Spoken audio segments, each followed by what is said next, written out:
There's been some controversies going on that the iPad Pro 2018 is bending all over the place. Before this becomes any sort of an iPhone 6 Plus bend-gate situation, let me get stuff cleared up here. Bend-gate was referred to people's phones not working after a certain thing called touch disease. Before you rush down to the comments down below, I am not denying that this is a major flaw in the manufacturing process of the iPad. Folks are saying that their iPads are coming bent out of the box. Apple's reaction to this was, no, it's just a flaw, or they don't even want to call it a flaw. They say that it's a step in the manufacturing process that sometimes in some units makes the product, the aluminum shell itself, bent. That is not a proper explanation to this sort of problem, and it's definitely not an excuse to be selling iPads that cost upwards of $1,000 to be bent and coming right out of the box to you. It kind of creates a problem and then makes you pay to fix that.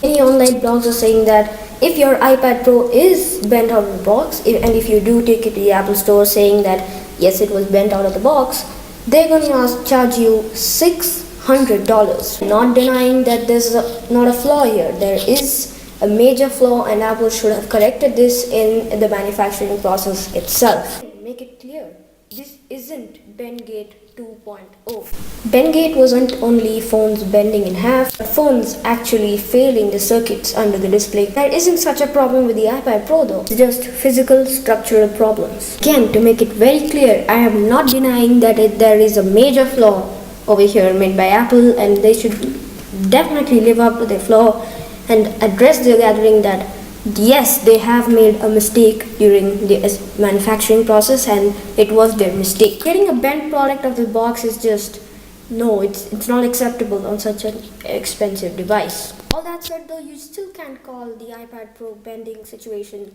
a bend gate. A week ago, Apple made a statement saying that it's normal for the iPad Pros to come out of the factory with that bend, because they say that it's some sort of a cooling process where the anodized aluminum does has to cool down to the room temperature or whatever temperature they have it in, and during that process this kind of a bend occurs on some units. Was normal for the device to get bent in this process? Why just bring up the topic of that discussion? Now, this small design flaw isn't going to be holding me off from buying the iPad Pro or recommending it to anyone else who's looking for a tablet. It's a very slight imperfection, but it's still a problem that has to be looked up by Apple. Then, as a consumer of the product, as a customer of Apple and buying the iPad Pro, none of that has to be managed. Getting a product is ultimately your experience with the product. And that is where I think Apple really screwed up.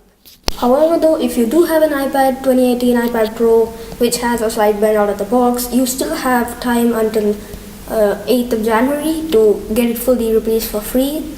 And if you do go out of that time span, you will have to pay a whopping $600 for that replacement. If you're really nitpicky about small bends in your iPad, please go ahead and replace your unit before January 8th, because that is the return program deadline. So yeah, make sure you check that out. That's pretty much going to do it for this video.